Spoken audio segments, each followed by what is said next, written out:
We got anything on the docket right there?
Hi there, it's your second favorite DP right here, okay?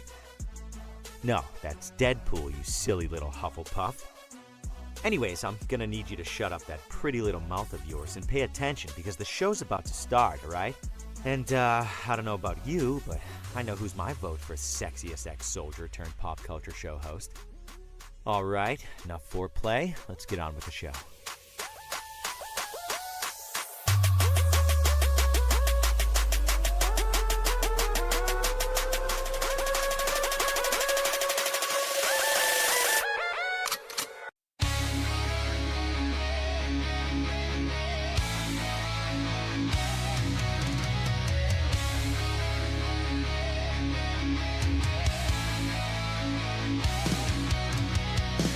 Securing my mic on the scene.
Hey, everybody.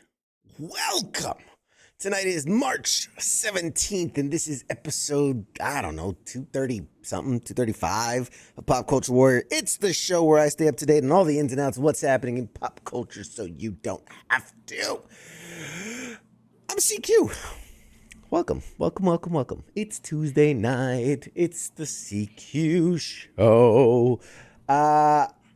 This is where I would typically say, and let me introduce everyone's favorite co-host to the show, but Mr. Mad Mike is unavailable this evening. He's traveling the world. He's off on another adventure, and albeit to meet it, I can't do this alone though. So I cast my rod out there and I saw if I can hook us a special co-host for the evening, and we got ourselves a bite, ladies and gentlemen. Oh, bringing him in. Let's say hi. It's K-Bill. Hey, K-Bill. Hey! How you doing, What's going on? buddy? I'm trying to match your energy. It's 8 o'clock on the, if they're long days, so I'm trying to match your energy there. Yeah. It's like the Kermit the Frog. Yeah. You gotta do that. What up, brother? How you doing, man? Another Tuesday on the books there. So I'm glad to see your energy's doing pretty well after this weekend running around. Yes, it was a wild and busy weekend. Dude, we got to talk about it. Let's just rip that Band-Aid off. Man, this weekend. Holy shit. So whoo, where to start? So Friday night, we had FTX. The guys were over. We played Exploding Kittens, the board game. More fun than I thought I was actually going to have with it. I thought it'd be a little corny or a little, kind of cash grabby, but turned out to be a really fun time. We all had a good time. I think I won like 5 out of 6 rounds, because obviously I am the best, and CQ. I wouldn't know. Dominant. Not everybody's invited all the time. That's whatever. But I will say it was a good time, and that was immediately followed up by Saturday. Myself and Nemo went to, we were in Baltimore, and we went to this thing called Unpub. Unpub is basically like a board gamers, dice gamers, card gamers. I don't even want to call it a convention. I mean, it's kind of a convention. There's show space, there's panels, there's things, but it's more of it's like a work group, a focus group. So basically, anywhere you are, you're a game developer, and anywhere you are from about to publish all the way backtrack to like, I think I have an idea. Like anywhere in that process, you can go to Unpub and basically take your game and have others play it. Get feedback from industry professionals, talk to manufacturers who actually print the stuff, and really just play test. We walked around for a few hours and watching people like play these games in various forms. Like again, there were some that looked like they were just bought off a store shelf, and some that were literal scraps of paper with like doodles on them and notes.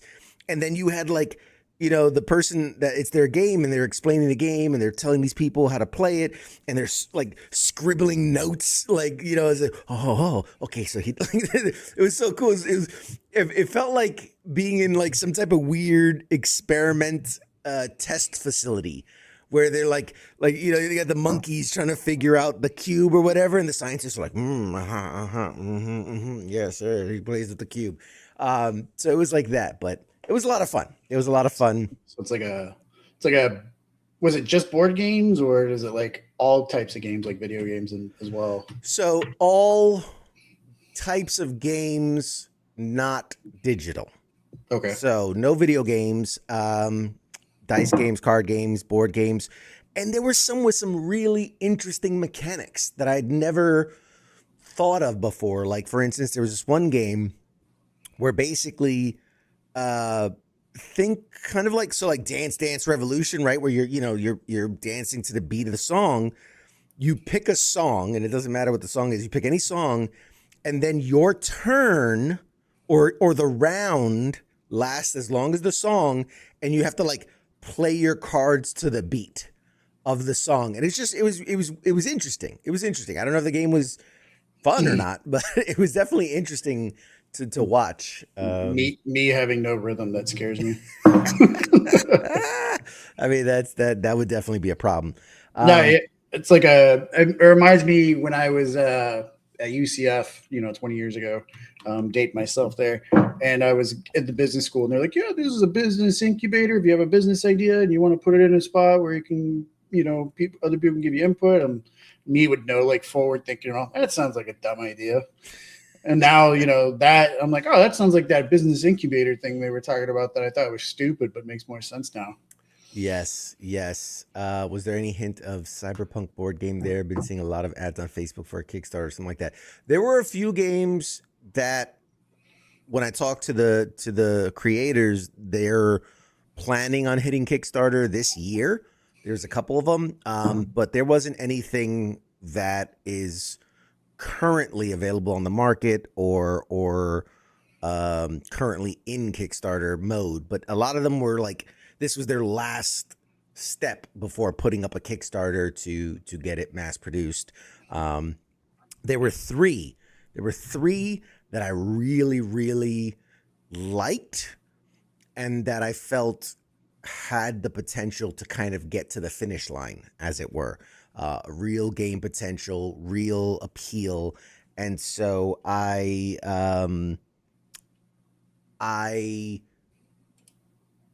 exchanged information with them, and I said, hey, listen, when it's time for the Kickstarter to go up, let me know.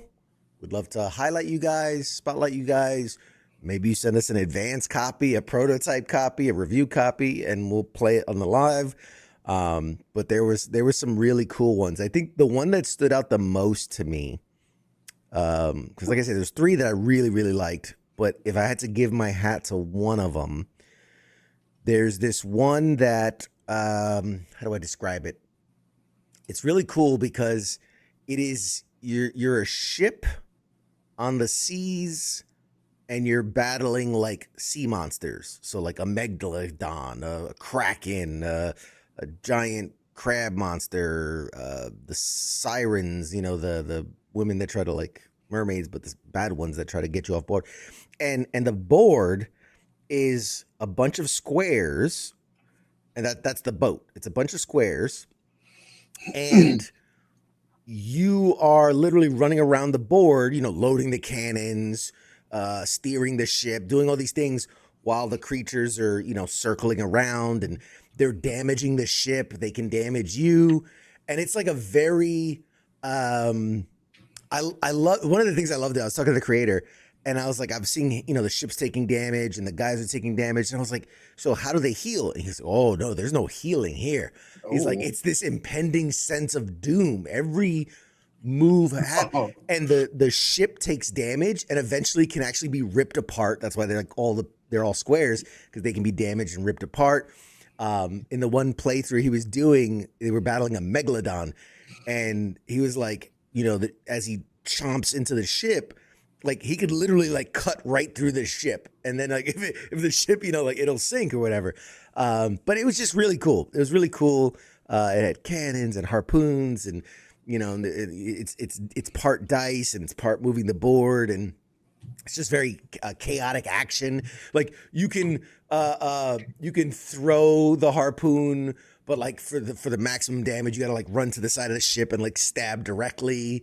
You can like throw a cannonball to your other buddy so that he loads the cannon, and I'm like, whoa, man, this is really, really cool. And it was a very dynamic way in that how the enemy behaved, because it was partly randomized, but partly think of like when you're playing a video game and that boss battle has like 6 kind of like moves that they do repeatedly. It might be a little randomized, but it's once you get the pattern, you get the pattern. Yeah. So it's kind of like that.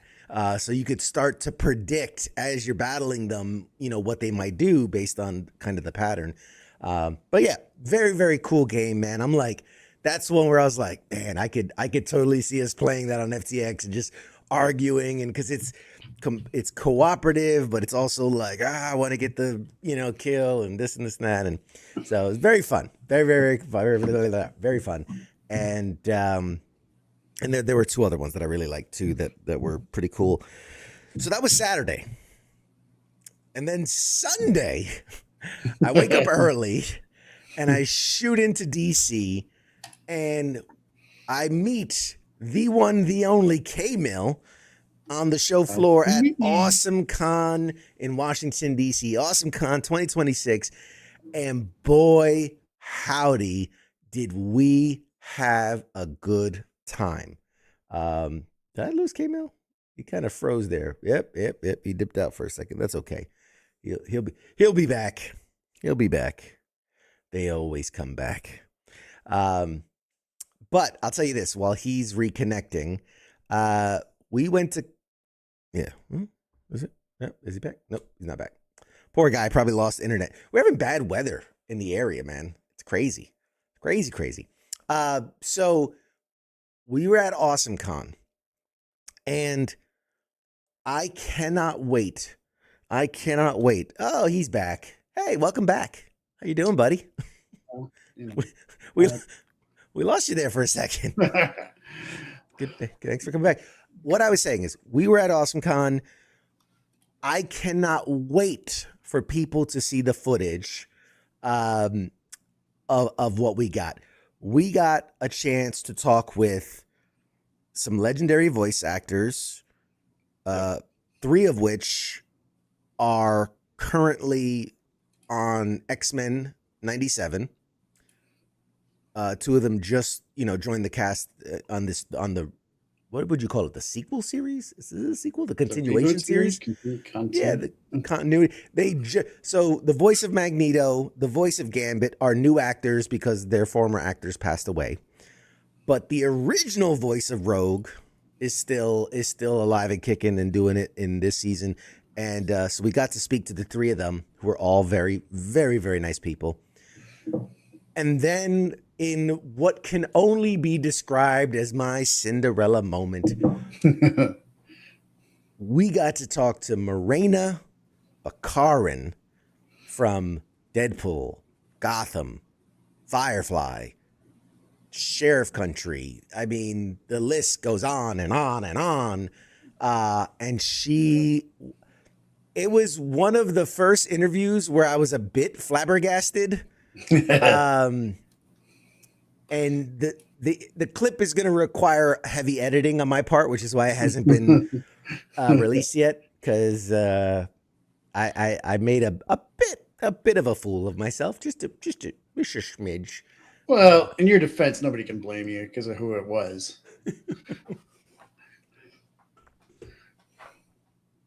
Sorry. Yes. Two things went against me. One, she's just as beautiful in person and was stunning. So that did for sure not surprise me, but I wasn't as prepared. Normally, let's give people a peek behind the scenes here. Normally, when we do an interview at a convention, we approach them at the booth, or we have scheduled, or we have a sit down, or we have something, and there's a bit of setup. There's a bit of time. It's very kind of like there's a build up to it, and that one was not the case. That one was not the case. We were whisked away to a private area, which is why it looks different than all the other interviews we did, and very bright lights. Look directly in your face. Go ahead. Well, I was gonna say, luckily I'd already filmed there for Jim Beaver, so I kind of had an idea what to look for, and where to set up. So hopefully I didn't screw up the camera angle. No, it wasn't bad at all. the other thing, which really, I think, threw kind of a curveball for me was, like I said, there's usually this kind of build up to it. You know, you're approaching the person, you're moving things around, whatever. We were standing there, and it was just like they just came storm, and it wasn't just her. It was like her and then the whole team of, and it was the other actors from Firefly, because they were just coming off the panel for Firefly. So this was the big announcement that Nathan Fillion's bringing all the cast back together, and they're going to film, or they're going to voice record for an animation sequel to Firefly series. So season 2 of Firefly, but animated. Yep. And so they had just done that announcement, and literally the whole crew just comes like zooming past us. Yeah. And she's there, she's got her handlers, and then there's the security, and literally like it's just like, oh, yep, here, you, me, huh, you, yeah, here's the mic, and now we're talking, and I'm just like, all right, woo, let's go. Yeah, because as we were standing there, and I just got the frame right, and then you were like, all right, you can go ahead and turn it off. You're like, go ahead and turn it back on once we see them coming, because it's kind of long hallways. You expect to be able to see them coming. And you're like, and you're kind of sitting there, you're talking it out for a second. You're like, he's like, you're like, go ahead and turn it on whenever you see them coming. And you didn't say that any more than like a second. And I just happened to look over the corner, and they came like right around the corner. And I'm like, well, game time. And you're like, okay. Yeah. So I was like running through my mental checklist of like what I want to say and how I'm going to, and it was just like, boom, go. And, obviously given the level of celebrity these people are, when they say 5 minutes, you get 5 minutes. This is not something where like, oh, we're having a good chat, let's keep it going. Like, no, they are on a time crunch. Literally from there, like there's a panel, she did that. She probably took, a bathroom break and got some water, and then immediately went to signing, and then photos, and then like, so we had a very limited amount of time. I couldn't just be there going like, hey, I really like you and the thing. But I was like, I had to just jump into it. So yeah, we didn't even try doing the whole, can we get a quick selfie or anything? We were like, no. Hell no. As much as I would love a selfie with her, no, that wasn't going to happen. So I think once I'm done editing it, I've got a solid like 25 seconds of usable footage that I'm not stumbling over myself or you're not going to do a blooper reel? The blooper reel would be the interview. That would be the blooper reel. Is just the whole interview. Ladies and gentlemen, let me explain to you. I blanked on her name. Mind you, I have been planning this interview for weeks. I was prepping it. I was ready for it. I was practicing. And then it's like, hey, everybody, I'm here with. And she literally goes, you blanked on my name. And I went, Brandon McCartan. I was like, fuck. And like, smart me would have been like, let's do that again. Hey, everybody, I'm here with Marina Barcar. And instead, I was just like, yep. First question. What do you? I was this close to just be like, hey, you want to do that again? And I should have just did that. You should have like, hey, let's take it again. Go again. Yeah, that's. What's the worst she's gonna say? Fuck off. I mean, yeah. But anyway, I have to give my kudos. You were a phenomenal cameraman throughout and pack mule throughout the entire convention, man. You killed it. Thank you so much for doing that and being there and helping. But I would be remiss to say if there wasn't one more really cool moment that we had. Actually, first, let me rewind. When we went up to AJ Lacasio, who is the voice of Gambit, amongst lots of other things he's done in his career, phenomenal voice acting career. When I went up to him, he goes, hey, WTF Nation, right? and I'm like, well, yeah. And I mean, I had it on my shirt. So that wasn't as like, and we were scheduled to interview him. So I'm like, yep, that's us. He goes, yeah, man, I remember you. And I went, huh? that made your day. Like you lit up like uh like some drones over Iran. But here's the thing. I know every person I have ever interviewed. It's locked in here. I have them. When he said that, in my head I went, I've never interviewed you. But I'm not going to tell him that. So I'm like, oh, yeah, you remember us. I'm thinking like he's confusing us with somebody else, whatever. He goes, yeah. He was like, I think it was like New York Comic-Con or San Diego Comic-Con. So my response was, we've been to both of those. So probably. But in my head, I'm going, I've never interviewed you. But he's like, no, yeah, man. I remember you guys. It was good. It was a really good interview. But and I'm like, well, yeah, I mean, obviously, you're obvious. But I knew for a fact I had an interview. And then so I'm like, yeah, I can't remember what we talked about, though. And he goes, you remember we were talking about, and he's at XYZ. And as soon as he said that, it clicked in my head. And I realized we had talked to him, but it wasn't me. Plague, who went with me to New York Comic-Con, we had divided and conquered. I had interviewed, I think at that exact moment, I was interviewing Ronda Rousey. And he was interviewing AJ for a book that he was releasing. And so that's who he remembered. And so once we did that, I was like, yeah, okay, now that makes sense, whatever. But one, it was just so fucking super cool that he remembered us. This is an interview that happened early October. And this is a guy who does a lot of interviews, meets a lot of people, goes to conventions. So for him to remember, a 10, 15-minute conversation that we had with him back in New York Comic-Con in October, like, oh, what a good feeling. What a fucking good feeling. Yes, Morgan, I'm very excited. We did have a blast. And then the final story I'll tell coming out of that con, because obviously there was so much that happened. There's so much I'm leaving out too, but I got to give credit to our guy K-Mail, because we're walking out, or we're wrapping up. We're wrapping up for the day.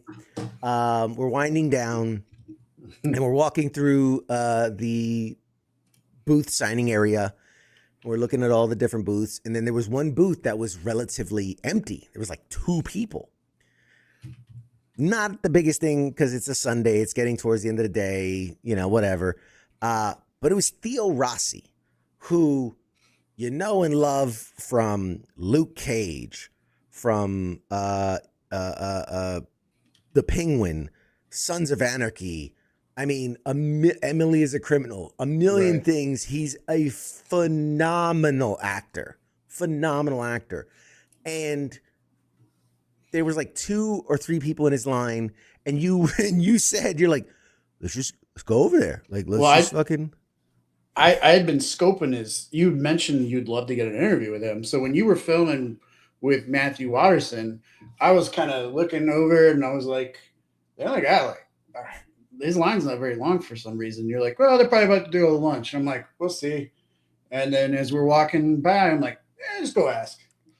We're still gonna say no. He's like, yeah, go ask. And I'm like, man, this is not how professionals do it. This is not how professionals do it. But you know what? I kind of locked eyes. So you got the talent, and then you got like their manager or the handler, whoever's doing like taking the money and all that. I locked eyes with the guy, and I kind of saw a look. Like he gave me kind of a look like I had interpreted as like, kind of like, come here, you can purchase. So I went to say to him, I'm like, hey, we're not here. Like we were just kind of scoping it out. We're not here to buy anything, whatever. And then he looks at me and he looks at the shirt and he goes, WTF Nation. And I went, yeah. And in my head, this is the warning bell that went off was, oh my God, the PR people put out a warning about us. Like avoid those guys at all costs. That's how, I mean, again, my self-deprecation comes in very cleanly in those moments. And I was about to be like, I'm so sorry, we'll leave you alone. Like we won't bother you. And he goes, yeah, I see your guys' stuff all the time. And I went, what? Like no one has ever said that to me ever. And he's like, yeah, man, I see you. He goes, I'm active. I'm Air Force. And I was like, oh shit, really? He's like, yeah, man, I love what you guys do. And I was like, well, if that's the case, you want to put in a word with your boy Theo over there and tell him to talk to us. And to his credit, the guy kind of had this flash of like, oh no, what did I do? But he's like, oh, okay, yeah. And he walked over to Theo, gave us the thumbs up, and fucking we were set to go in like 30 seconds. When you get the thumbs up, I start undoing the. Yep. I was like, all right, let's get this ready. You were on your game, sir. You were on your game. And he was. Man, Theo Rossi, I'm forever a fan of this dude. I mean, I was already a fan of him. But when I tell you how, like, you just around those people, you're like, fuck, you're cool. Like, like you just exude this coolness. I mean, from where you were standing, did you get that? Like, I was next to him and I'm just like, I want to be as cool as you, dude. Like, he's just so cool. Yeah, I don't know. It's kind of weird. Like I could tell he was probably kind of tired and jet lagged. Sure. But he was exuding this level of like coolness of almost like not caring about something, caring about anything, but still being cool about it without being a jerk, Yes. Like almost like a non-douchebag artist. I don't know how else to explain it, but he was, when you explained, well, I'm missing my finger, I was from New York, whatever, I was in the army. He was definitely like, okay, cool. Yeah, I'm ready to chat, So you guys bonded on both being from New York. So yeah, and that's the crazy thing. To his credit, like you said, was definitely had just flown in that morning from South by Southwest, which is in Austin. Yeah, Austin. So just flown in, all day, had already, most of the day been there talking to people, shaking hands, taking pictures, signings. And then for him to come around, and it was wild to me because, like, hey, we're with WTF Nation Radio, military, whatever, blah, blah, blah. And like, instead of going like, okay, I'm ready to talk about myself, the first he goes, oh, you served? Yep, I was in the army. He's like, oh shit, no shit, really, really, really. And I said, yeah. And I said, funny enough, I said, we're both from New York. And like, he started interviewing me for the first few minutes. He was like, oh yeah, what part? And I tell him, he goes, oh nice, yeah, I was here. And he goes, what the fuck are you doing here? Like, if you're from New York, why are you here? And I was like, well, and then he goes, did the military bring you here? And I was like, well, kind of. I came on a medical flight from Germany to here. And he goes, you were at Walter Reed. And I'm like, how the fuck do you know about Walter Reed? He's like, nah, man. He's like, I've been to Walter Reed and da-da-da. And little bit like, dude, he's interviewing me for like the first four. That might have to be a separate video of like Theo Rossi interviews CQ. Yeah, you realized there was like a moment, you're like, wait, we're here to interview you. Yes, I'm wasting time here talking about me. Nobody gives a shit about me. But he's like, no, he's like, I care, and I was like, well, fuck, man. Like, to me, that just shows what kind of not only like he's an actual human being, but like that's the level of dedication he puts into stuff. Like, I'm sure when he goes into acting, those are the types of questions he tries to get involved, when he's like, okay, this is that role, let me learn about this kind of thing. So with him going into that interview, he's like, well, let me learn about this guy who's doing an interview. So it's like he was doing his research, his due diligence. Right. Yeah, man. It blew me away. Like I said, I was already a fan of the guy. And now, like, talk about man crush. Oh my God. I would for Theo Rossi. Anyway, fill in the blank, whatever you want with it. I would. And man, just so cool. And really, I gotta say, I've been interviewing people for years. Some of his answers were so good that like I felt I was watching him do a scene. Cause like he would get in there and he's like, and then he would say the thing, and it was deep, and it was thoughtful, and it was insightful. And I'm like, are you gonna, like, I watched the video back, and I'm like, like I'm fangirling over this dude because I'm just like, fuck, he's good. I'm watching a performance, but it was so cool, so fun, and what a high to end the. After I told you after, I was like, I'm done. I can't after that. No, I'm done. I need to go take a shower. I made a mess. But no, he was a cool dude, and yeah. So overall, what was your takeaway? I know this is kind of a different way. You as me, like me, you have lots of convention experience over the years, but I always tell people doing it this way is different, right? Than working. I've worked the con, same as you. I've walked the con, same as you. I've been there as a fan, same as you. But I think I told you this, and I tell people is like working the con from a PR, marketing, networking kind of. It's a different animal, Right. It's experiencing it in a different way. What are your thoughts? What were your takeaways? Well, I think I've had a press badge at one other convention for you before. So before that, I've always been in that whole thing where you got to be careful where you take pictures. And then when I was waiting for Jim Beaver and I was at his booth where I was waiting and I just got done with a train and running around trying to find the badge. And I had to, was like, wait, did my hair get messed up so I don't look like a dork on the camera? And they have those volunteers and the guy comes over, he's like, and I already put my phone away. And he's like, you can't be taking pictures. I'm like, I'm not taking pictures. Well, you had your phone out. I'm like, yeah, I was checking my hair. He's like, well, you can't be taking pictures. And then he looked down at my badge. He goes, oh, wait, you're press? I'm like, yeah. He goes, oh, I think that's different. I'm like, yeah, that's what we do is we take pictures.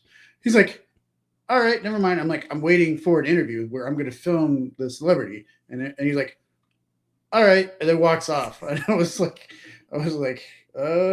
yeah, I really threw him off with the press badge. It's like my little fuck off badge, with the camera.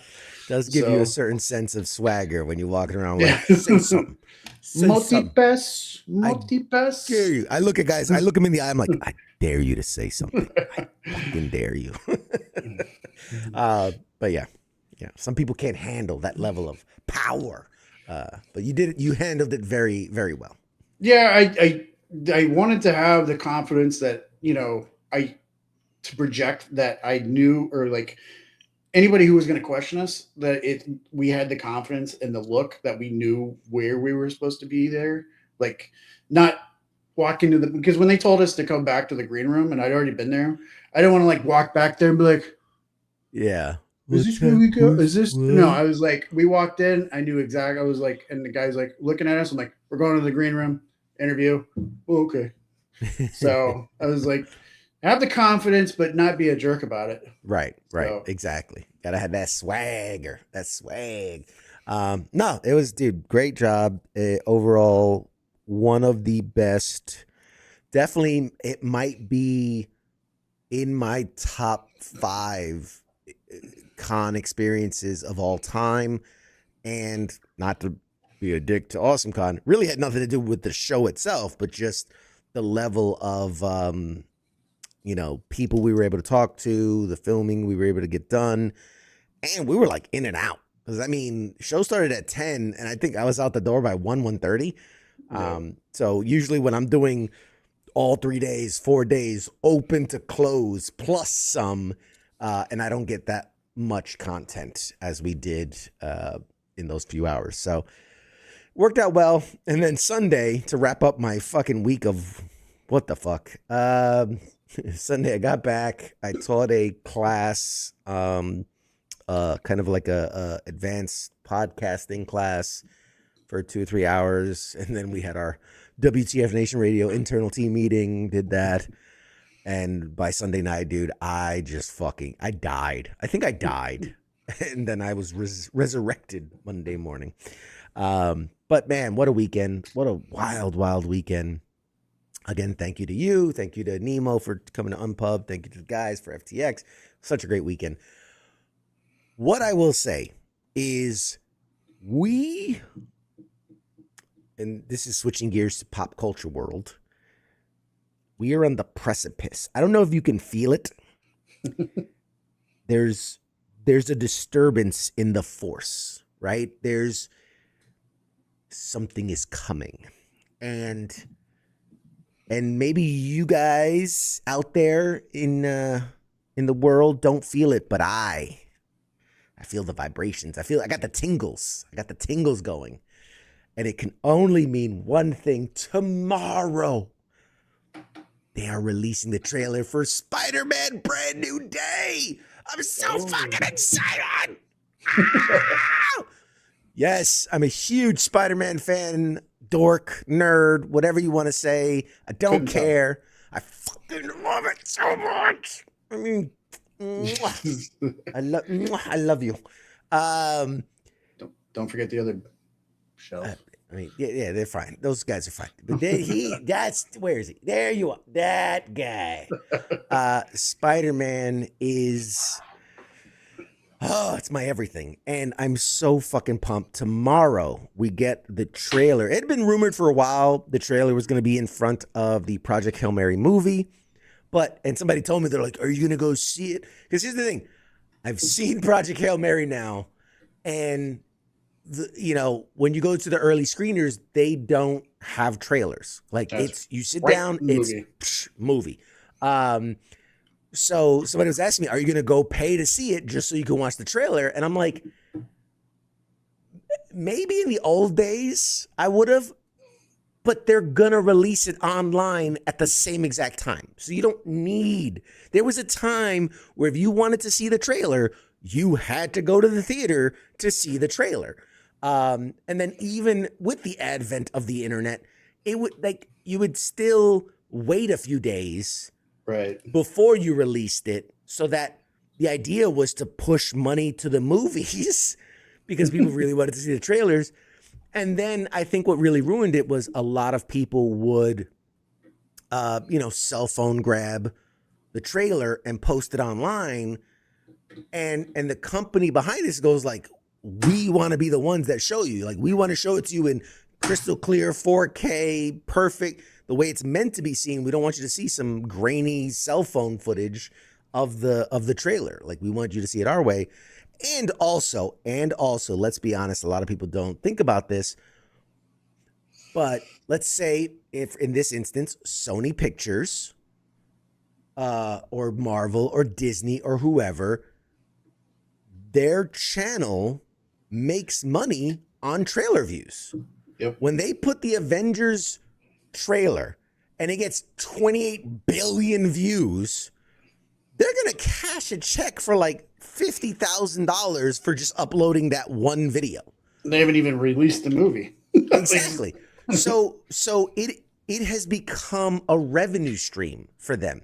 It used to be, let's put the trailer in front of this movie so this movie's box office goes up. Now they're like, fuck that movie. Let's make sure we're making money on the trailer video on YouTube or whatever, because that's where they want to be. That's why they like fight to knock down all these other channels that are copying the video, because they want to make sure that they get all the views on that one video so they can make all the money on that one video. But needless to say, I'm so fucking excited. So excited. There's already been leaks. There's already been clips that have been shared of different things. And I try not to look at those things because I really want to see the trailer as it is meant to be seen. But you can't help it when you're scrolling and shit pops by. But it looks good. It looks good. It looks so good. Oh, I'm so excited. Thought you were about to go into a Trump impersonation. It looks good. Like the best. It's the best Spider-Man. He's the greatest Spider-Man in the world. But yeah, so that's out. Yes, the Dune teaser also came out. Meh. Here's the thing. I've never been a big Dune fan, man. I tried. I'm in the same boat. Really I thought about watching the original movie, and I had friends who were like, it'll put you to sleep. And then they were like, and then the new movies came out, and I was just like, and it was like this same, like, I'm going to go into Mad Mike territory here. And I see who's in it, and I'm like, it's another like who's who actor of that time in there. And I'm like, I'm like, unless it's Ocean's 11 1, like I don't really care. I heard that the second one's good, but Yeah. I'm not interested. Yeah. But whatever. Yeah. Unfortunately. Yeah. I'll tell you what I was excited about today Please. was the Tom Clancy's Jack Ryan Ghost War trailer. That one was a bit of a surprise. It wasn't something that was on my radar, to be honest. And yeah, it looks good. It looks good. It looks really, really good. Gotta love me some John Krasinski. Yep. He's awesome, and I love Wendell Pierce. He's very good. Is it me, or did the trailer feature him predominantly? Like, I just remember seeing him way more than John in the Jack Ryan trailer. I don't know. Maybe they're trying not to release too much from the movie. Yeah, keep a little bit of it curtailed. I always get worried. Because the two trains of thought are, like you said, they want to keep it under wraps and, let you enjoy the stuff when it comes out. The other one, and this is one of my biggest worries, is when you see a trailer and it has very few of the star, it's one of those movies that does the old bait and switch where in the first 10 minutes they die. And it's been it's happened many times. I feel like that's something that would leak about this movie, though. Like, if you're going to kill off Jim from The Office, you better have somebody really, really good ready to go. I don't know. Is it go all the way back to the original Scream? Drew Barrymore was the lead of the movie. They were banking on Drew Barrymore, and she's only in one scene in the trailer, and then the movie comes out. What happens? Dead in the first 10 minutes. I can not even a little dead either. Not even a little dead. Not even kind of dead. Super, super dead. What was the other one? I was just thinking. When G.I. Joe Retaliation came out, and Channing Tatum was reprising his role as Duke, and then dies in the first 5-10 minutes of the film, and they try to hide it through like creative editing and things, and it's like, no, it's. They did that with Steven Seagal, and what was it, Executive Decision too, right? Yeah, there's a bunch of examples of movies that try to hide the fact that the main star. Oh, what was the other one? There was one where like they made this big deal about this actor, like this is his movie, and then he was only in it for like 10. Oh, I remember. It was the Godzilla when it came out, the with Bryan Cranston. And like, dude, he's all over the trailers, and it's like, Bryan Cranston, Godzilla movie, fuck yeah, sign me up. And then he fucking dies in the first 10 minutes. What the fuck is this? I came to see Bryan Cranston, and you fucking robbed me. And so shit like that, it worries me. That's the shit where I go, could they be trying? Like we save some money if we say it's Jack Ryan, and then he died. Oh no. So anyway, I could be overthinking it. I could be dissecting it or whatever, but I don't know. Maybe they'll kill off John Krasinski, Jim, and then the other Jim will step in. What's his name? Yeah. Randall Park. Randall Park will step in. Randall Park comes in as. They're like, Jack, you seem different. Now I've always been like this. Like, strange. Yeah, that's funny. That bit never dies. Did you see? John posted that video of like me in the 90s. It was all Randall Park from the 90s. Like, very 90s pics too. Very 90s. But yeah, dude, a bunch of stuff has been. They released the trailer for the comeback. Speaking of Bryan Cranston, the comeback of Malcolm in the Middle. Oh yeah, and it looks like they never like stopped. Like it is. It's hard not to see Walter White. It's hard not to see Heisenberg, fucking bare-chested, getting his back shaved in the kitchen but it's like, and you're like, oh my God, like it slips on like a good old pair of pants, like he's back in that character.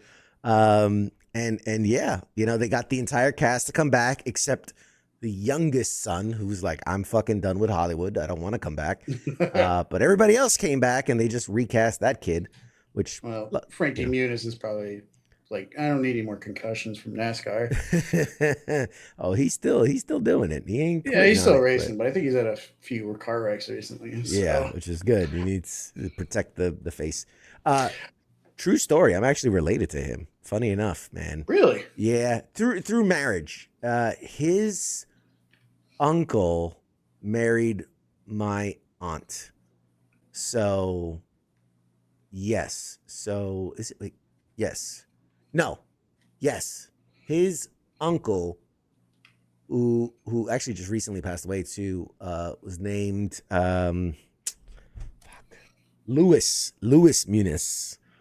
And he married my aunt, and they had kids together and everything. So like my cousins have the same last name, Muniz, Muniz, as Frankie. And they even had a picture of Frankie on the wall, like some fucking shrine. And I'm like, guy doesn't even fucking know who you are, like, because it's like his uncle on his dad's side or whatever. And like, they're not. It's not like he comes over to fucking Thanksgiving dinner or some shit. But anyway, they were just you're so related to him and you haven't gotten him on the show somehow. You would think it's that related. Far removed. Yeah, it's far enough removed that it's like, who the fuck are you? Like it'd be different if my last name was Muniz, then I'd be like, or Muniz or whatever, however he pronounces it. The Spanish people always called it Muniz, but he says Muniz. Tells you how far apart we're related. But anyway. I was gonna say, how much you want to bet Kalashi? They'll be. Am I saying that right? Whatever the betting app. Kalashi, that's ruining the Kalashi. That's ruining society. Mm-hmm.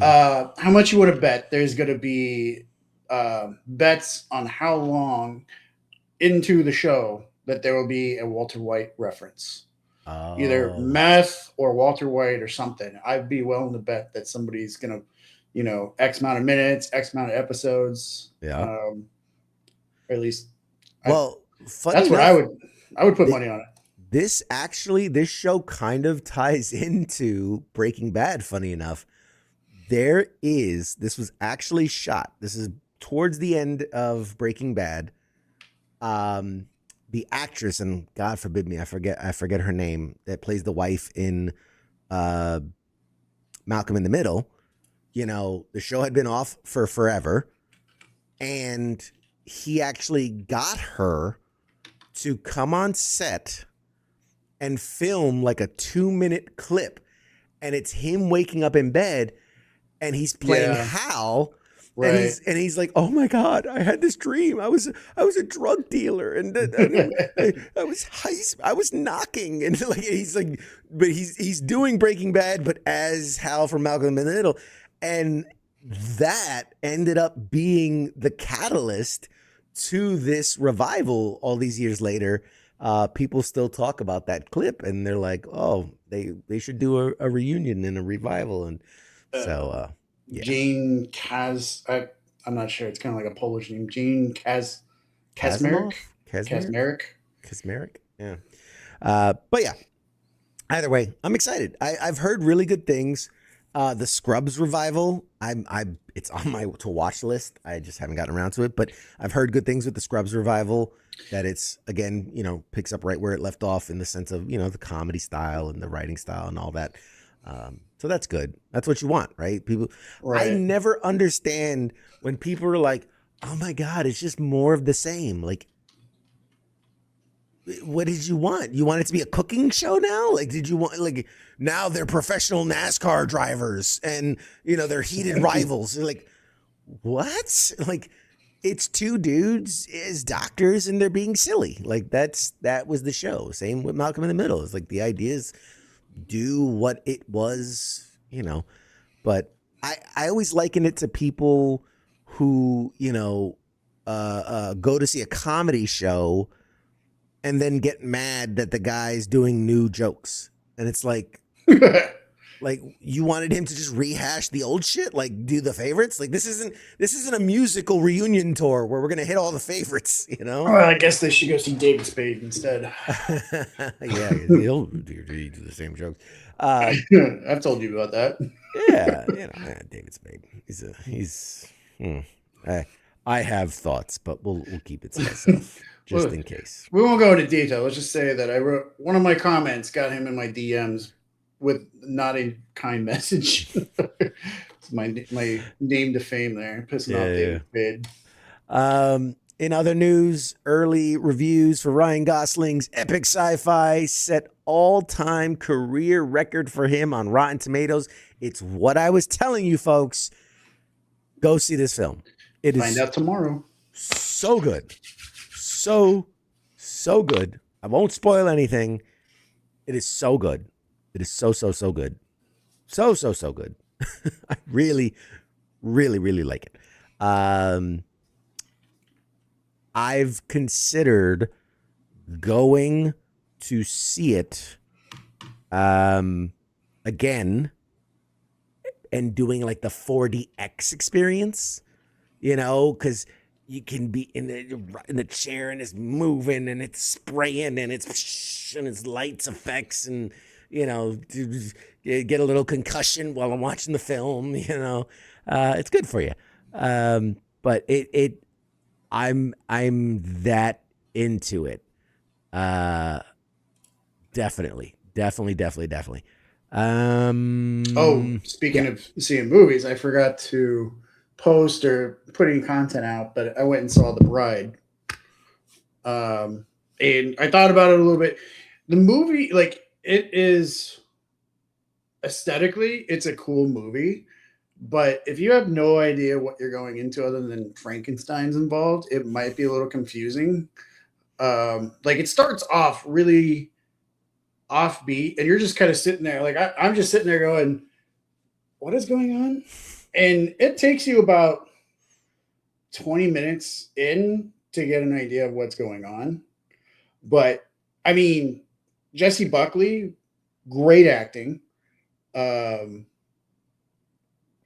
Christian Bale, great acting, and artistically, it's a cool movie. But there's a few aspects of the movie where they just didn't quite bring it home just right with like some of the character development and tying the story together.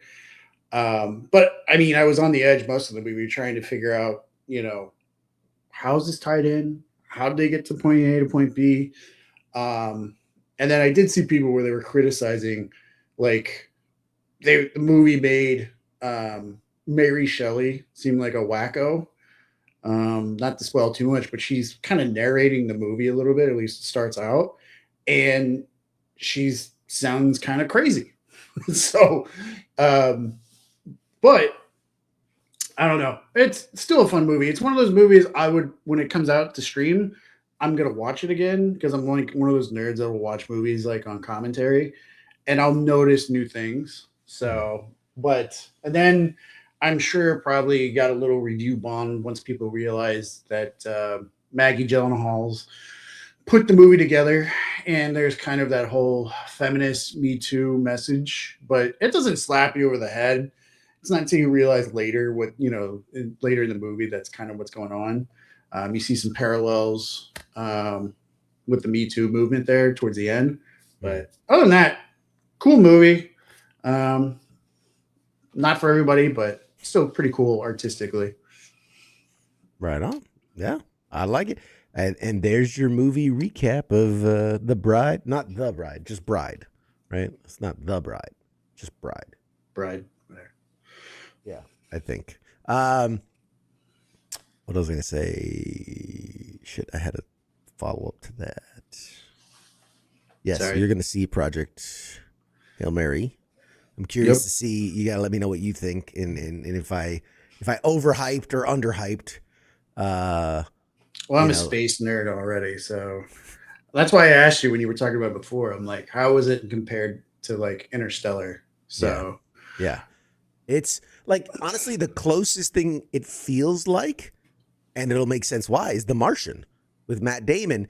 And when you realize both those movies are based on books written by the same guy, then you're like, oh, okay, that makes sense. I would say this one leans a little more into the sci-fi because, Yeah. we're talking faster than light space travel. We're talking going to other solar systems, so it's definitely less. I mean, the Martian's pretty out there sci-fi wise because, like, we're not going to Mars and coming back and shit like that. But yeah, it's a little more sci-fi. Yeah, The Martian required a lot of research on the author's part. Yeah. It's more of a movie about survival than space. It seems like, Right. And this, I was talking to my wife about it, and it's like there are scenes of like, humor, and there are scenes of like kind of a will they won't they romance kind of thing, and there are scenes like there's little bits and pieces here, but overall the real essence of this is almost like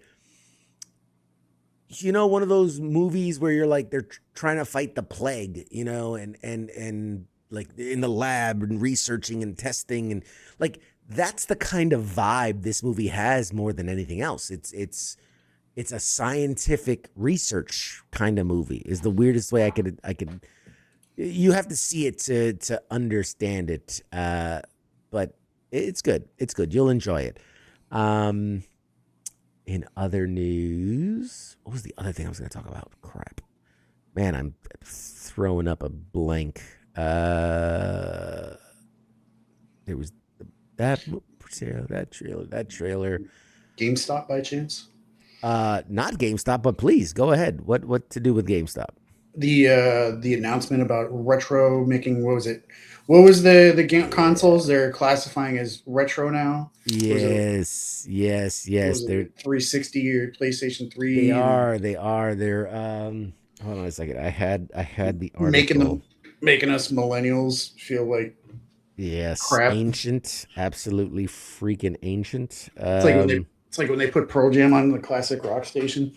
So this is an actual statement from GameStop. It says, GameStop declares PS3, Xbox 360, and Wii U officially retro consoles. They say GameStop today issued an official declaration that the Sony PlayStation 3, Xbox 360, and Nintendo Wii U are for all practical purposes now officially retro consoles. The ruling was reached following careful analysis of multiple indicators, including the presence of component cables, the lack of Fortnite, and the realization that they launched when George W. Bush was still president. Under GameStop's retro classification standard, the aforementioned systems will now join the ranks of other beloved legacy hardware in the retro category, such as the Sega Saturn and the Nintendo DS. You son of a bitch. In accordance with the designation, GameStop will run a retro trade-in bonus offer now through March 21st. Customers who bring in a Wii U, Xbox 360, or PlayStation 3, or any older consoles, games, or accessories will be rewarded with an additional 10% in trade credit. So you'll go from $1 to $1.10. Yeah. Fucking congratulations. Additionally, GameStop is pleased to announce stores now accept defective retro consoles on trade. Customers may now trade in these historic artifacts, even though they are non-operable, missing accessories, or aesthetically unfortunate. They just need to power on. GameStop would also like to remind the public that while these systems are now officially classified as retro, they are still very cool, and anyone who owned one at launch is absolutely not old. Oh, God. You know what? You can go kiss my ass, GameStop. Guys are looking at their 360s that got the red ring. They're like, oh, I don't have to do the towel trick. I can bring it in and get money for it now. Yeah, a whopping 76 cents you're going to get for your Xbox 360. Fucking artifacts. Fucking retro. You know what? It's up there with you. It's up there with that first time the kid at the grocery store called me sir with that certain tone. And I'm like, why'd you have to say it like that? What did you say to me, boy? Yeah, that's rude and uncalled for. And For that very reason, I am boycotting GameStop. Actually, I've been boycotting GameStop since like, I don't know, 2016. So the boycott continues of GameStop. I can't remember. I can't even tell you the last time I bought something at GameStop. What was the last thing you bought at GameStop? It probably wasn't even a game. It was probably like a keychain or something. You know, because half their merchandise is now like they're going the whole Yeah. was it Hot Topic. Hot Topic and what's the other one? The non-emo Hot Topic, the original one. Crap. Oh God, I'm drawing a Why am fucking I- blank. I was just in there Hot weeks Topic ago. And... Oh my God, how am I drawing? Damn, I am getting old. I'm drawing a. I know exactly what This you're is talking about. justifying the retro mall. Hot Topic and Spencer's. Thank you, Ton. Spencer's gifts. Oh man. Speaking of jumping the shark, Spencer's gift was in High on Life 2, the video game. Like you can actually go to Alien Mall and the one guy opens a Spencer's gifts. Have you been in Spencer's recently? Define recently, when I was a teenager, yeah. Yeah. So I was in the same boat up until recently. I think it was like Christmas time. I just happened to go into one, and I was like, God, I can't remember the last time I've actually been into a Spencer's. And I always remember like they kind of had the adult section in the back where it was just goofy, like adult themed games and dice like that. Yeah. I was totally thrown off. They have like full-blown adult toys section. Yeah. Like straight up dildos and even like they're not even beating around the bush. They're like shaving the bush and putting everything on full and display. Using it as a sex toy. You know, and I'm like, they used to be kind of like a borderline, like weird family store. You know, like if you had parents for prudes, you definitely weren't in there. But if you had parents like mine that were kind of cool, and yeah. as long as like my dad was with me and not my mom, you know, my dad would see him laughing. But like if I were to go in there as a kid and they have like those items in there when I was a kid, my dad was like, yeah, you should be in here. Edible, like you had edible panties, and that was such right. like, ooh, oh my God, oh, right, yeah. Or they had, I remember they had like the birthday cards with like some, buxom woman on them, and like now they have like a whole section just devoted to furry adult themed toys and devices. It's like so like not even just adult theme, like specific flavors of adult themes. So anyways, that was my tangent. I had no idea. Flavors. It's not flavors isn't the right word. No, not flavors of adult toys. I don't know what that flavor is. Sadness. But let's try not to get the YouTube. They were being in the bush.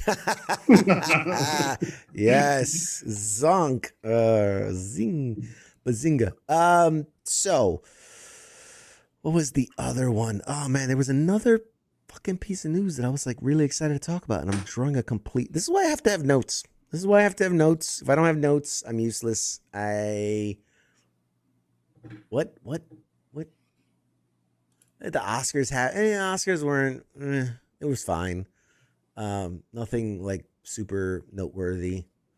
Nobody got the shit smacked out of them, so it wasn't really worth talking about. Announcements, man. There was something that was announced. I can't for the life of me. I'm drawing a blank. I'm just excited because I feel like we're about to hit a really good string of like, there's good movies coming out, there's good shows coming out. Like I'm excited for, Invincible season 4, season 5, whatever. The Boys final season. Silo's coming back, which is a great show. I really enjoyed. What else? Fucking Daredevil season 2. We got Spider-Man Brand New Day. We got Avengers Doomsday. We got, so much coming out. Very, very excited for. So I think that's going to be really, really, really awesome. Really, really, really good. Really, really awesome. Firefly. Yes, we talked a little bit about Firefly. And the fact that I got to talk to Morena Baccarin Right after the announcement. right after the announcement. Like, I'm literally the first person she ever talked about it to after stepping off the stage at the panel announcing it. So yeah, yeah. This was a good week. It's gonna be tough. It's gonna be tough to top this weekend, man. As far as shows go, but we do got San Diego Comic-Con coming. So yeah, baby. Who's excited? Who's excited? This guy. This guy's excited. But yeah, it's gonna be a good time. It's gonna be a real good time. What else? What else is in the news? What else is in the news? What are people talk? What are you guys talking about? What are you excited for? You in the chats, talk to us. Let us know. Discuss amongst yourselves. Discuss amongst yourselves. Pretend like I'm not even here. What are you guys excited about? What games are you playing? What shows are you watching? What toys are you collecting, man? Let us know. I'm curious. While we're waiting for the comments, yes, it was The Bride. The Bride. The Yeah, Bride or The Bride? Yeah, whatever. It's The Bride. The picture popped up when I was looking at something. I was like, when I was at the theater, I was like, yeah, it was The Bride. It is The Bride. It is Bride. Which pander to the audience for a second. I'm gonna step away for a second. I'm gonna grab some. Pander? Oh, Mom told me never to pander. Yeah, speaking of The Bride, Jessie Buckley was in that, and she won her Oscar for now I'm blanking on what role she won that Oscar for. It wasn't The Bride, even though she was really good in that. You got your ears back in? Yes, I do. What movie or what role did Jessie Buckley win her Oscar for? Oh, Jesus Christ. No idea. Couldn't even tell you. And Ton saying Devil May Cry new season. Yeah. We talked to somebody who voices a character in the Devil May Cry new season. Stay tuned for that interview. Hamnet. Yes. That's right. So I got you a little something, buddy. I figured in honor of you going to your first premiere all by yourself. Nice. There you go. The Bride. That's how I know it's The Bride. But there you go. Filmed for. That's not creepy at all. All right. Anyway, so you'll have to come grab that. Did you go looking for that just to confirm if I was right or wrong? No. It just happened to be off the side of camera. I saw it and I was like, I should show him. I was gonna surprise you next time you're around, but there you go. Let the audience in on it. So what else? I am drawing a goddamn. There was something, and it's gonna kill me later when I'm like, that's what I wanted to talk about, and I fucking. And nothing about Daredevil.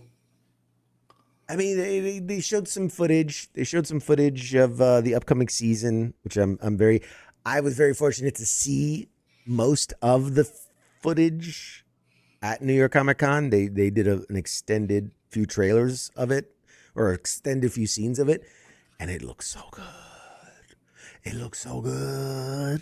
I'm excited that I saw a report that Spider-Man, the Brand New Day movie, is gonna actually have fight scenes, because like when you stop and think about it, there wasn't a lot of that in the Spider-Man movies, outside of his Civil War appearance. He's in the big battle scene with them, and then like he literally fights.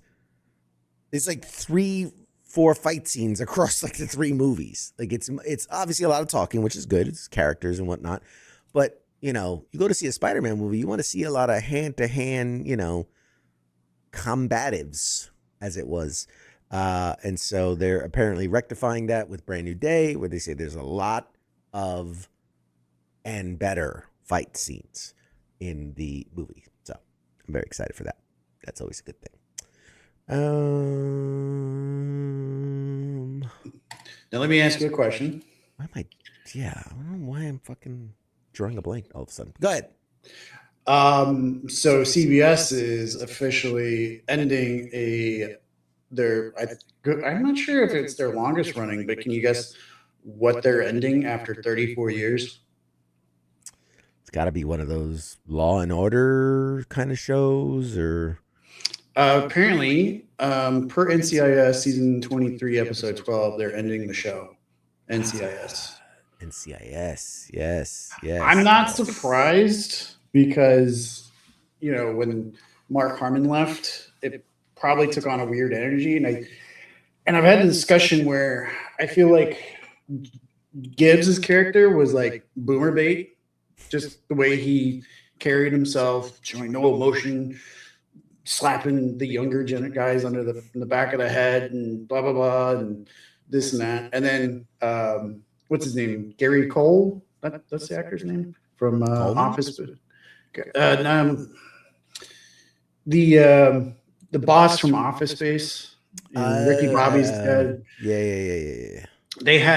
He took over the role as the main special agent, and it's kind of like it was like I noticed. I feel like they were trying to attract like the millennial crowd because he was like a complete opposite of Gibbs, where he would express emotions, he would praise the team members. Like it was kind of like the younger agents were kind of thrown off and kind of like weirded out. Like, wait, he said he's proud of us.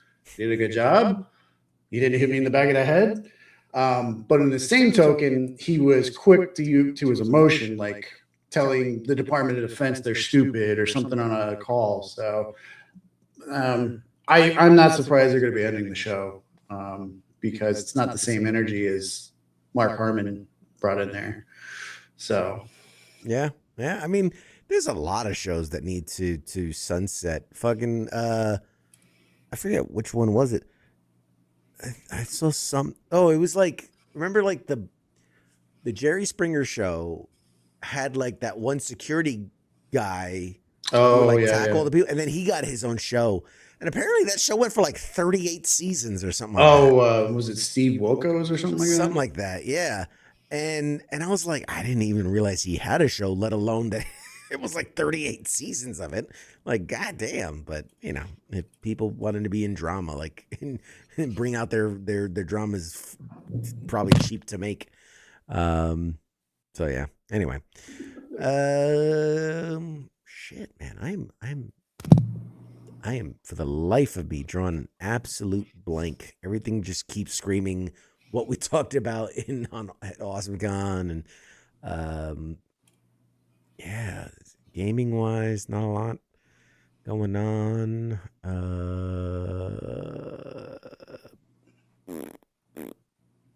I'm drawing a blank. I'm drawing an absolute blank. But it's a good weekend. It was a good weekend. What do we got coming up? What are we excited for that's coming up? That we haven't talked about? That we haven't already talked about. Or weren't they doing something with, I don't know if you've talked about it previously, but aren't they doing something with the mummy? Like bringing it back somehow? The money? Mummy. Oh, the mummy. Like the money. I always okay with bringing back the money. The mummy.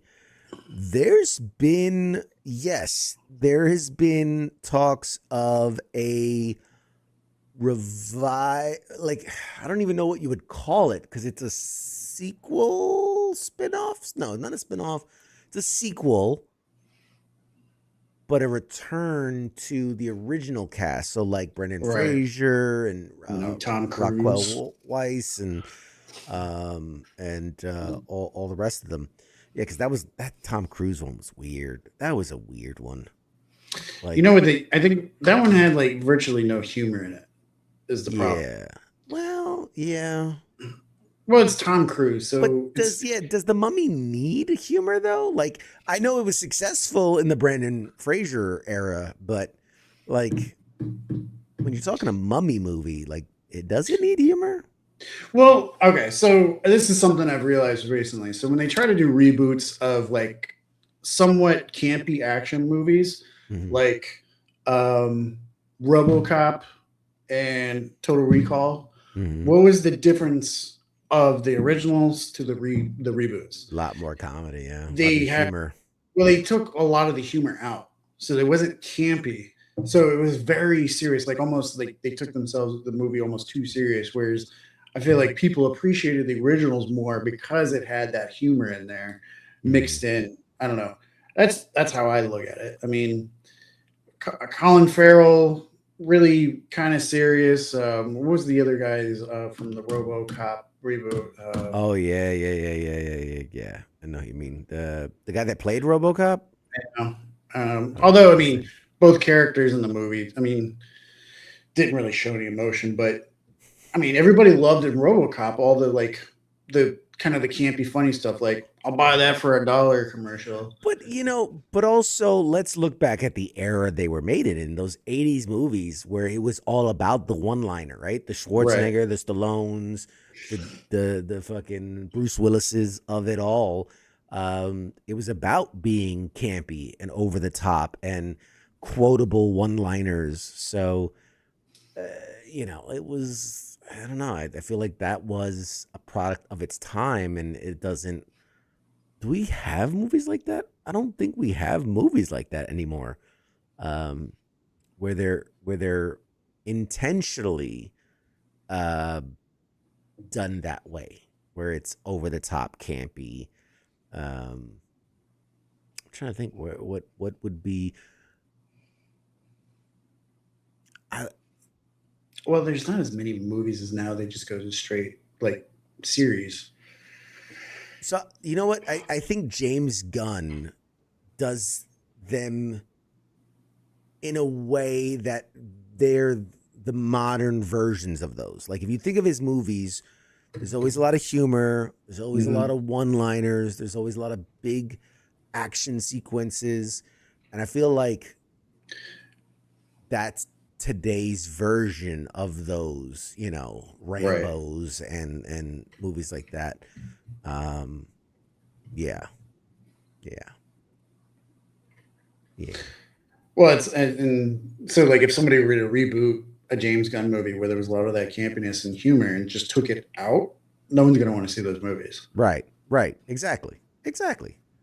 Um, that makes all the sense in the world. What is this I'm seeing? Uh,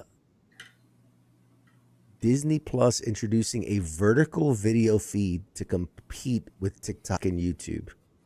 Oh shit. You know what? You know Man. what? They're buying into what Netflix is trying to do right now, where Netflix is trying to make it where people, their subscribers, don't have to be actively watching. They could be on their phone or working.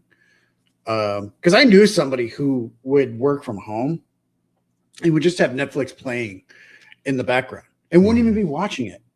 And it drove me nuts. I'm like, how do you take in a series where they spent so much of the budget on visuals and CGI, and you say you're watching the show, you don't even look at it? I mean, I guess it just keeps your brain engaged.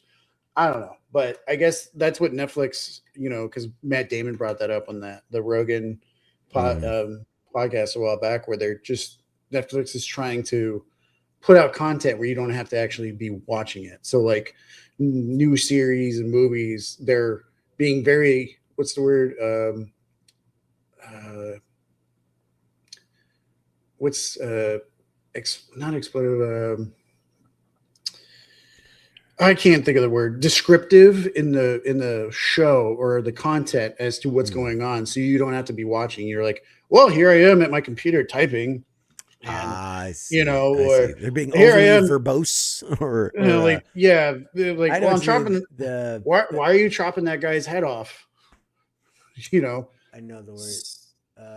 Exposition. Yes, Yeah. they're being very exposition heavy. Yes. Exposition. We're just gonna let's make up words today. They're very exhibitionists. And exhibitionating. Oh, that's a good exhibitionating. I'm gonna be a Trump and just start making up words. They were very expeditionist Right. of the film. So Oh, yeah. Disney's probably trying to do that so somebody can be watching on their device, but not actively watching and still be getting those streams in and keep their subscribers. Yeah, it's a fair point. It's a fair point. Just adding more to our distract culture, I guess. Yeah. It's okay. It's okay. Man, I'm like looking up. It's bugging the shit out of me that there was something I wanted to talk about and I can't remember what it is. It's so upsetting. It's so upsetting. Like I'm looking through my notes. I'm looking through stuff people sent me. Like there was something that I saw and I was like, "Ooh, this will make a good story. This will fill at least 10 minutes." Fuck. Man. It is what it is.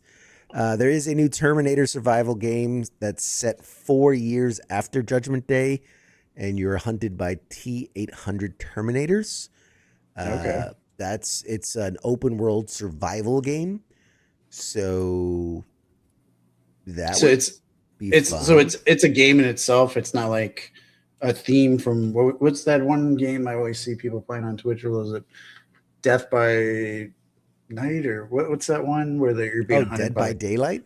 Dead by. It's not like one of those kind of. It's like a game. No, it is literally called Terminator Survivors, and it's an open world survival game where you're hunted by T-800s.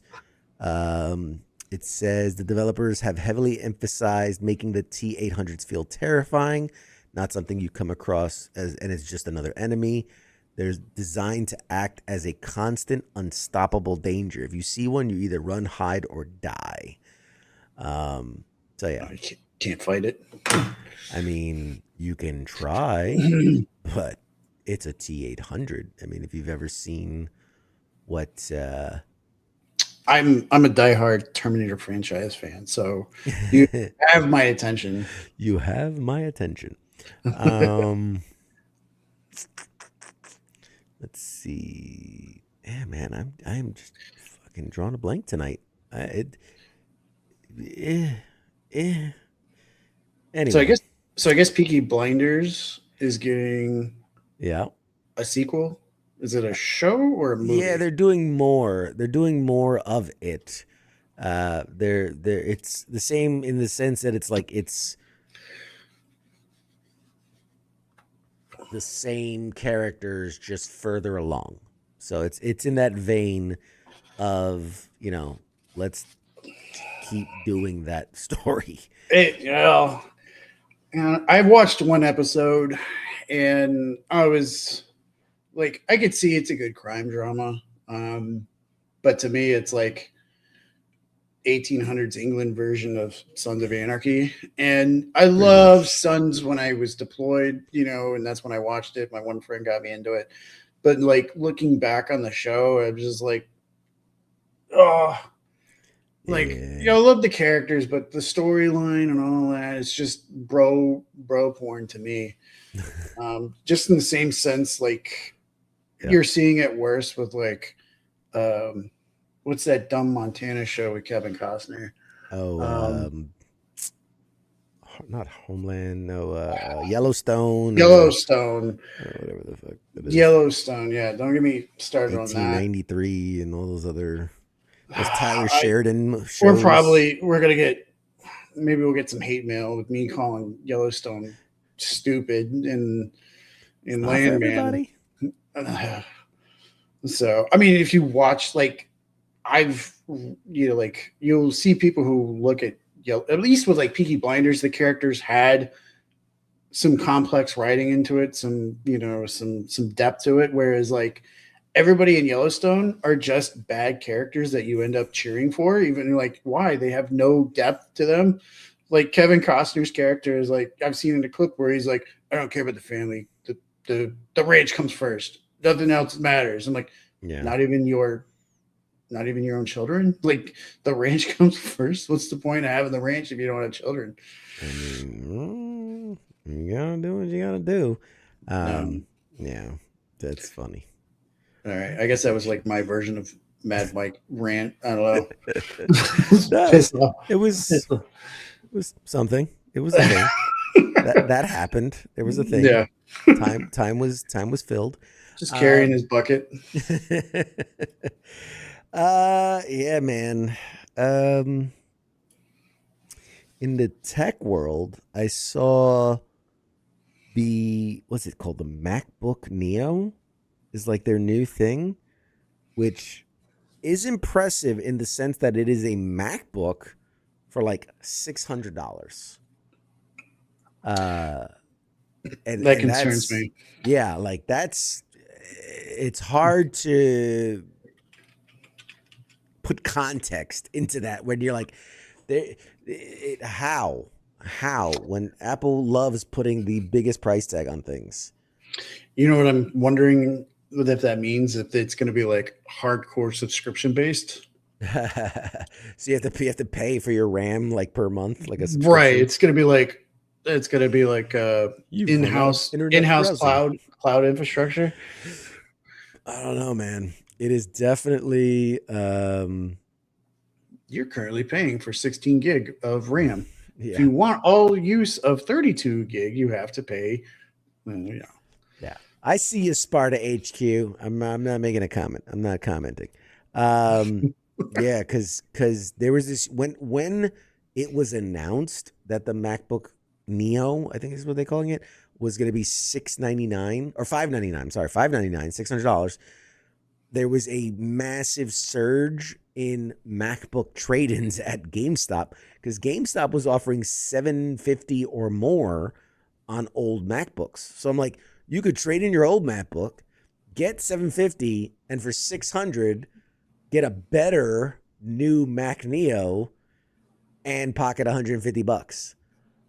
So GameStop loves putting the stop on that. 40 Wiimotes. I was looking at these wild GameStop stories. It's so stupid. Wait, is the MacBook out already, or is this Neo book already out? Or I think you can order it. Yeah, I think you can order it. Because I was already seeing reviews on Best Buy's website, and I'm like, wait, how are people reviewing it if it's not even out yet? Well, I mean, if it's a like a pre-review, then it's one of those like it's sent out, whatever. But I think you can look. Yeah, I'm on Apple's website right now, and you can order the MacBook Neo for $599. They already have open box on Best Buy. Some Like people have already brought it returns. back. Yeah, figures. Figures. Yeah, man. It's 4 fun colors that you can choose from and whatnot. But anyway, whatever. MacBook. Dude, I think they're trying to buy back good coverage after they released that fucking sock that to carry your iPhone in. Did you see? Oh man, that was talk about like out of touch. Did you see it? It was Googling.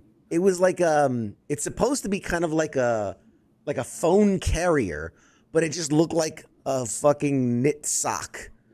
What the hell? Yeah, you see that looks like something from Etsy. Yes, exactly. And then look at the price tag on it, which is $230. It's fucking ridiculous. Are you fucking high? Yeah.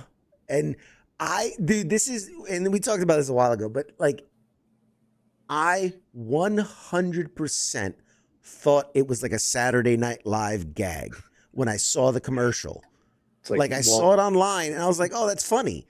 Like, that's pretty funny because that's something, Apple would do, like some stupid thing. And then like, no, that's real. That's a real product that Apple marketed as like the must-have thing. Just like, It's like Walton Goggin goggles. Oh, dude. I'd get me a pair of Goggin goggles before I'd order a fucking Apple sock. You know. Oh They're just, man.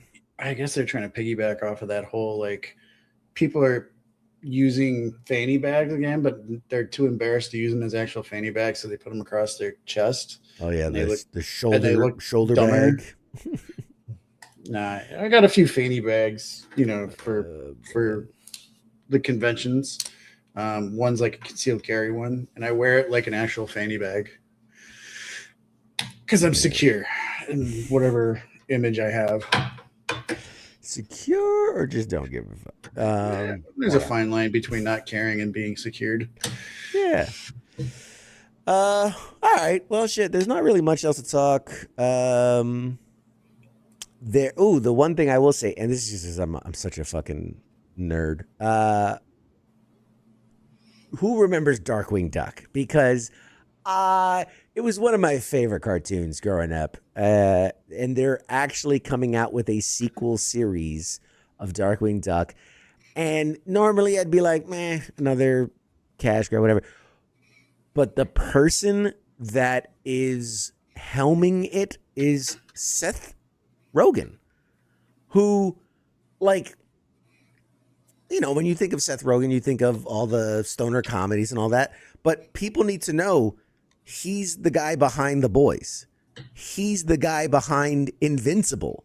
Like, his production team is the one that's taking these beloved franchises and giving them their due diligence on screen and giving them, something fans can be proud of. So the fact that Seth Rogen is pushing for a Darkwing Duck cartoon and bringing back Jim Cummings as the voice, Okay. sold. I'm sold. I'll buy 2. It is very exciting. He was Seth Rogen was also behind the new Teenage Mutant Ninja Turtle cartoon movie. Like, that was his production company. So he's had a string of hits in bringing things to the screen and the TV. And yeah, man, we're all for it, man. Just trying to buy back some goodwill after working with James Franco for so long. Yeah, he's like, I'm not even taking paychecks, man. I'm doing this for the love of the game. Yes. Just forget about my work with James Franco Exactly. and Yes. didn't he come out recently and talk about the interview, or am I thinking that there was like a producer that Probably came out recently talking about how they shouldn't have done that movie, or and Yeah, I thought it was actually it was actually disappointing because they were expressing remorse, not so much that they did it, but the fact that they ended up like Sony. I mean, it's Sony's fault that they didn't secure their stuff properly. Yeah. I mean, if it wasn't for that movie, it could have been anything else that pissed off North Korea and got you targeted. So Yeah, pretty much. But alrighty. Well, I will say that we are gonna wrap it up. What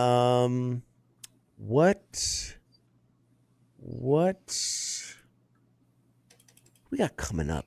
We got things. Lots of things happening. Things are happening and things coming. What is this? Sorry. The newly announced NVIDIA DLSS 5 is sparking a major community debate. Oh. It's an AI filter. They're using AI filters to make games look more realistic. Interesting. Okay. Well, I'm going to have to dive into that. I want to see more of that. It's NVIDIA and it's AI involved, so it's probably another scam. They're going to start selling you some cryptocurrency. It's an NFT. Started. I don't know. Have you watched any of those documentaries from Gamer Nexus? No. You ever watched any of the Gamer Nexus videos? I'm not familiar. Oh, Gamer Nexus is this channel that's devoted to like PC gaming, and they've done great content on reviews of anything involved with the gaming and PC gaming.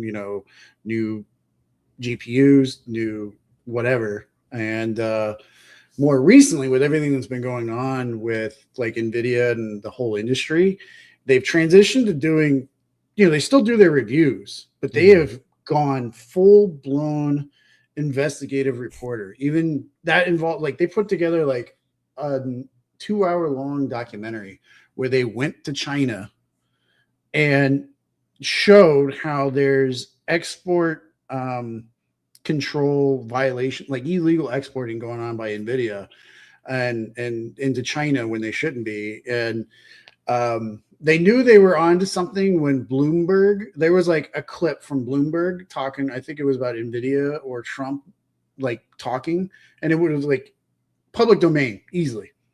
And Bloomberg had them shut down off of YouTube, that video pulled down from YouTube.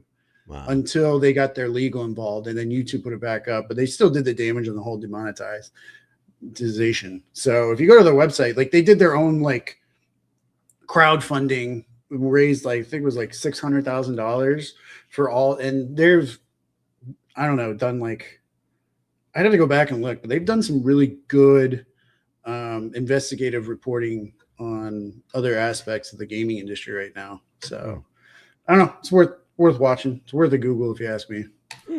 Interesting. Gonna have to dive into that. All right. Well,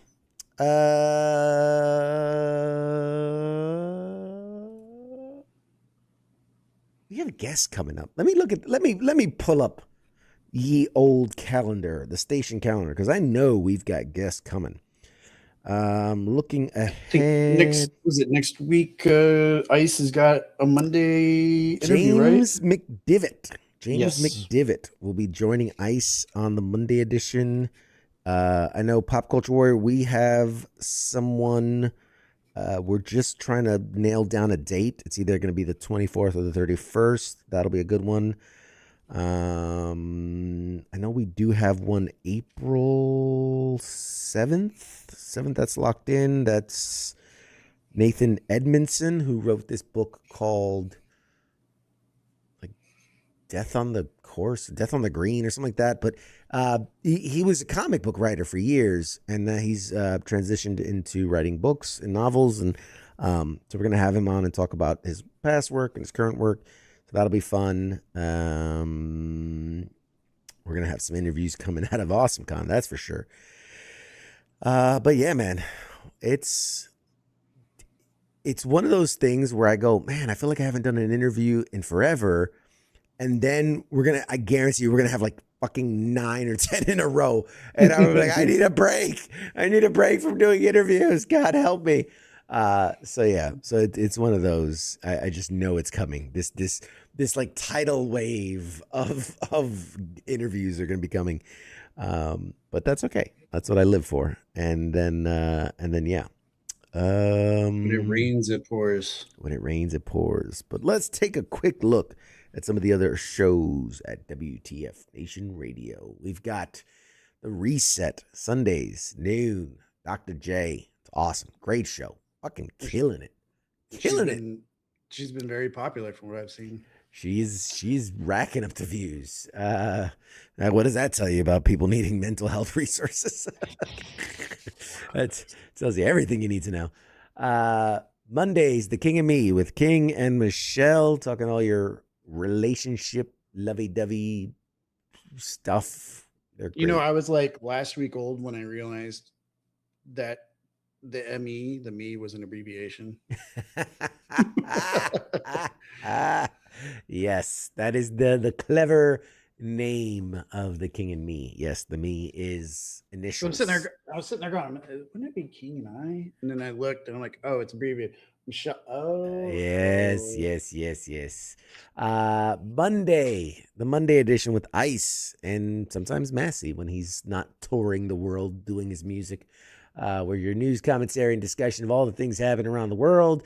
Tuesdays, right here, Pop Culture Warrior, with me and get and co-host. I can't even say Mad Mike because he's sometimes he's here, sometimes he's not. But co-host. The Smoke Pit on Wednesdays is on a temporary hiatus. Possible we may see a special host take it for a little while. We'll see. We'll see how that goes. Also, the Sports Bar on Wednesday nights, 8 p.m. Eastern with King and Coach, giving you all the sports happenings in the sporting world. Thursday, Sergeant's Time with Ice and Spanky. And every other Friday is FTX. I will say this. This is technically an off week of FTX. But we have something for you. We have a special edition of FTX. It is not your traditional FTX. It's going to be special. It's going to be different. It is a one-off, an exclusive, a special thing that's going to be happening. It is an invite only, so you won't even see all the usual faces because it's going to be something different, something special. So tune in this Friday on the off week for a special FTX presentation. You won't want to miss it. And then every Saturday, weekend co-ops. Weekend co-ops with Nemo, man, playing all those up to cool dude stuff, video game stuff. So, yes, that's what we've been up to. It's a lot, man. It's a lot. I want to thank my co-host, K-Mill. You've been brilliant. You've been so good. Thank you for being here, man. I appreciate you. And thanks for having me on. It's always fun. Yeah. I'm gonna kick myself because I know that there was a story that I wanted to talk about, and for the life of me, I've looked in every notepad and I have my phone notes, my computer notes, and like I can't for the life of me remember what I wanted to talk about. I'm gonna put out a Kalashi bet how long it'll be after we end the stream that I get a text. God damn it! It's like the biggest thing in the world. How did I not talk about it? But yeah, it's exciting. We're good. Everything's good. Everything's great. Everything's awesome. Yeah, with that, any last thoughts? Any last words, Mr. K-Mill? No, I can't think of anything. Just trying times. Just keep your wits about you, folks. Yeah, keep your head up. And don't forget, X gonna give it to you. Yeah, one of my favorite convention shirts. Love it. So good. All right, guys. We will see you next week. Tune in to the rest of the shows all week. And like I said, tune in for a special FTX later this week. And we're back to the usual scheduling program next week. Take it easy. See you next time. Bye-bye. Shots.